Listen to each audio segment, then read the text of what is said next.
Subscribe now and press the bell icon. Hello बच्चों, तो आज अपन बेटा स्टार्ट कर रहे हैं ऑर्गेनिक केमिस्ट्री, बिल्कुल बेसिक से। तो ऑर्गेनिक केमिस्ट्री में सबसे पहले अपन चैप्टर स्टार्ट कर रहे हैं यूपीएससी नोमेनक्लेचर, यानी कि ये आपका एनसीईआरटी में दे रखा है चैप्टर, जो 11th क्लास की सेकंड एनसीईआरटी है उसमें दे रखा है some basic concept of organic chemistry के नाम से। तो बेटा इसमें अपन सबसे पहले पढ़ते हैं कंपाउंड के बारे में, बिल्कुल एकदम बेसिक से स्टार्ट कर रहे हैं। तो कंपाउंड को जो हिंदी पीटीएम वाले स्टूडेंट हैं उसके लिए बोला जाता है यौगिक। क्या बोला जाता है बेटा? यौगिक। अब जो आपके कंपाउंड है बेटा, ये दो तरह के होते हैं। एक तो आपका ऑर्गेनिक कंपाउंड हो गया, कौन सा हो गया बेटा? ऑर्गेनिक। और एक हो गया आपका इनऑर्गेनिक कंपाउंड।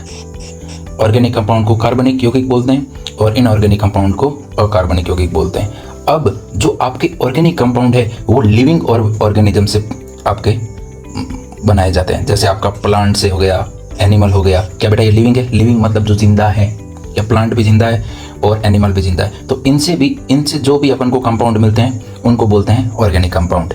और जो कंपाउंड अपन को नॉन लिविंग ऑर्गेनिज्म यानी कि जो जिंदा नहीं है उनसे मिलते हैं उनको बोलते हैं बेटा इनऑर्गेनिक कंपाउंड। जैसे आपका मिनरल हो गया, गैस हो गया, जैसे अर्थ से मिलते हैं ना बेटा मिनरल न्यूट्रिएंट प्लांट को, उनको बोलते हैं इनऑर्गेनिक कंपाउंड। इतना क्लियर हुआ? अब बेटा बात आई कि ऑर्गेनिक कंपाउंड बनते कैसे हैं। तो सबसे पहले साइंटिस्ट आए बर्जीलियस, इन्होंने बोला कि ऑर्गेनिक कंपाउंड से ही ऑर्गेनिक कंपाउंड बनाया जा सकता है और नेचर के अंदर एक वाइटल फोर्स होता है जिसके थ्रू ऑर्गेनिक कंपाउंड बनते हैं और उस वाइटल फोर्स के बिना ऑर्गेनिक कंपाउंड बनाया नहीं जा सकता। ऐसी बात बोली बर्जीलियस ने। क्या बोला? It is impossible to convert inorganic compound into organic compound, यानी कि इनऑर्गेनिक कंपाउंड से ऑर्गेनिक कंपाउंड नहीं बनाया जा सकता, ऑर्गेनिक कंपाउंड से ही ऑर्गेनिक कंपाउंड बनाया जा सकता है और इसके लिए वाइटल फोर्स जिम्मेदार होता है। लेकिन ये जो बर्जीलियस ने जो बात बोली है बेटा, ये बात बिल्कुल बाद में हॉलर नाम के साइंटिस्ट आए तो इन्होंने गलत सिद्ध कर दिया इस बात को।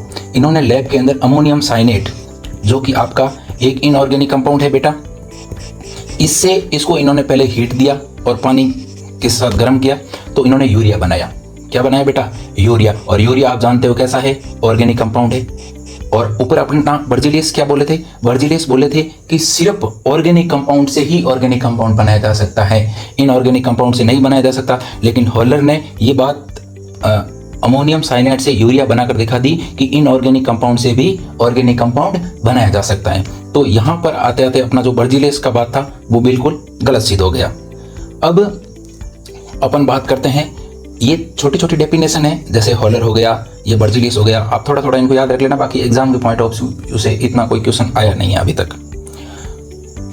अब जो अपना है अपन आगे बढ़ते, बिल्कुल एकदम बेसिक से पढ़ रहे हैं 11th क्लास के बच्चे के लिए, और जिसका कॉन्सेप्ट वीक है वो भी पढ़ सकता है। रिप्रेजेंटेशन ऑफ ऑर्गेनिक कंपाउंड, यानी कि ऑर्गेनिक कंपाउंड को रिप्रेजेंट कैसे करते हैं। तो ऑर्गेनिक कंपाउंड को रिप्रेजेंट करने के लिए बेटा जो आपका पहला सूत्र होता है वो उसको बोलते हैं मोलिकुलर फार्मूला। मोलिकुलर फार्मूले को हिंदी में बोलते हैं अणुसूत्र। ये क्या बताता है? जैसे ये show number and types of atoms, no information about connectivity, यानी कि जैसे ये फार्मूला है C6H6O, तो इसके अंदर ये तो पता चल रहा है कि नंबर ऑफ एटम कितने हैं, यानी कि 2 कार्बन है, 6 हाइड्रोजन है और ऑक्सीजन है, लेकिन ये नहीं पता चल रहा कि इसकी कनेक्टिविटी कैसे है, वो बॉन्ड से कैसे जुड़े हुए हैं। आई बात समझ में? तो molecular formula number of atom और टाइप्स ऑफ एटम तो बताता है, लेकिन उनकी कनेक्टिविटी के बारे में कोई जानकारी नहीं देता। अब जो अपन है वो अगली स्ट्रक्चर पढ़ते हैं, वो है लुईस स्ट्रक्चर। लुईस स्ट्रक्चर इससे थोड़ी बहुत जानकारी ज़्यादा देता है बेटा। ये क्या है? शोज ऑल एटम्स, सभी एटम को शो करता है, बॉन्ड को शो करता है एंड लोन पेयर को शो करता है। ऊपर वाले सेम ही फॉर्मूले का हम जो है वो लुईस स्ट्रक्चर बना रहे हैं। अब देखो इसमें कार्बन एटम 2 है, 1 2, हाइड्रोजन 6 कैसे कनेक्ट है, 1 2 3 4 5 6, ऑक्सीजन और ये हाइड्रोजन। आई बात समझ में?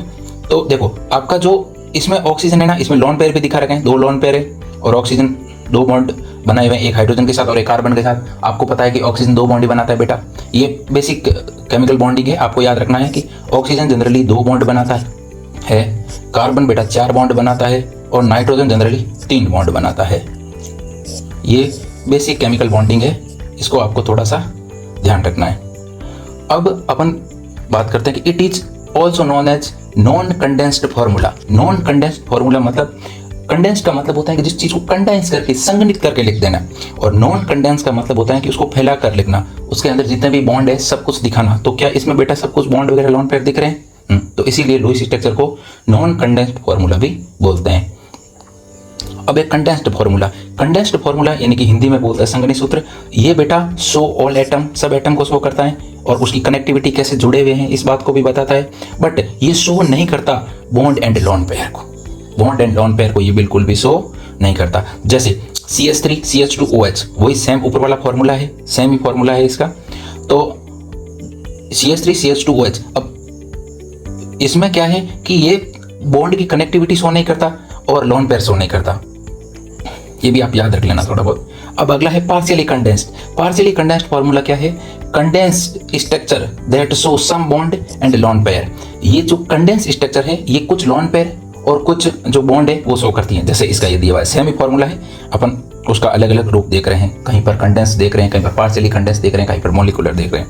अभी बात समझे? तो ये आपको एज रीड करना है, किसी भी एग्जाम में नहीं पूछा जाएगा। एक आप लुईस स्ट्रक्चर थोड़ा बहुत याद रख सकते हैं, बाकी दूसरे वाले फॉर्मूले रीड करना है। लेकिन आपका जो सबसे इंपॉर्टेंट फॉर्मूला है बेटा वो है बॉन्ड लाइन स्ट्रक्चर। इस पर आपकी पूरी ऑर्गेनिक केमिस्ट्री चलेगी आगे। बॉन्ड लाइन स्ट्रक्चर को हिंदी में बोलते हैं बंध रेखा सूत्र संरचना, ठीक है। तो इसमें क्या होता है कि बेटा बॉन्ड लाइन स्ट्रक्चर में only carbon carbon bond are represented. जब भी आप स्ट्रक्चर बनाओगे तो उसके अंदर सिर्फ कार्बन कार्बन बॉन्ड है वो ही रिप्रेजेंट किए जाएंगे, दूसरे वाले बॉन्ड रिप्रेजेंट नहीं किए जाएंगे। Hetero atom are also represented, यानी कि कार्बन के अलावा जो हेट्रो एटम है, नाइट्रोजन ऑक्सीजन कार्बन के अलावा है, उनको बोलते हैं हेट्रो एटम। तो वो आपकी जो स्ट्रक्चर होगी उसके अंदर रिप्रेजेंट होने चाहिए। Longest carbon chain are represented in zigzag pattern. Zigzag pattern को इसको बोलते हैं बेटा टेढ़ी मेढ़ी जो रेखा होती है ना, लाइन होती है, उसको बोलते हैं जिग-जैग पैटर्न, और जो एकदम सीधी लाइन होती है उसको बोलते हैं स्ट्रेट पैटर्न। आई बात समझ में? और ये हो गया आपका स्ट्रेट पैटर्न SP। अच्छा, अब इसमें और क्या होगा बॉन्ड लाइन स्ट्रक्चर में? Double bond are shown with 2 lines, यानी कि डबल बॉन्ड को बेटा आप ऐसे 2 लाइन से डिनोट करेंगे, and triple bond with 3 lines, यानी कि ट्रिपल बॉन्ड को आप है वो 3 लाइन से डिनोट करेंगे। अब अपन एग्जांपल करके देखते हैं, क्योंकि थ्योरी कितनी पढ़ा दें, सबसे इंपॉर्टेंट बात है ऑर्गेनिक केमिस्ट्री फिजिकल में कि आप क्वेश्चन करें, जितना ज़्यादा क्वेश्चन करेंगे उतना ज़्यादा आपको चीज़ें वो क्लियर होती जाएगी। तो अब अपन को जो ऊपर फॉर्मूला दे रखा है CH3 CH2 CH3 CH3, अब इसके अंदर अपन को इसका बॉन्ड लाइन स्ट्रक्चर बनाना है। तो बॉन्ड लाइन स्ट्रक्चर में बेटा क्या है कि पहले आपको क्या है, कितने कार्बन दे रखे हैं इसके अंदर? 1 2 3 4। तो इसके अंदर आपको जिग-जैग में अपन ने बना रखा, देखो 1 2 3 4 कार्बन है, और कार्बन से जुड़े हुए जो भी हाइड्रोजन है इनको बेटा आपका है वो बॉन्ड लाइन स्ट्रक्चर में रिप्रेजेंट नहीं किया जाता। ये ऑटोमेटिक अंडरस्टूड बात है कि इसके अंदर हाइड्रोजन जुड़े हुए हैं, यानी कि जो कार्बन की वैलेंसी है वो पूरी है। आई बात समझ में? अब जो सेकंड वाला एग्जांपल है वो करते हैं। ये जो CH3 CHOH CH3 ये वाला है, इस स्ट्रक्चर को अपन बनाते हैं। तो सबसे पहला अपन का काम क्या होगा? सबसे पहला काम होगा बेटा अपन नंबर ऑफ कार्बन है वो बनाए। तो नंबर ऑफ कार्बन बेटा देखो 3 कार्बन है, तो ये आपका 3 कार्बन, ये 1 2 और 3। अब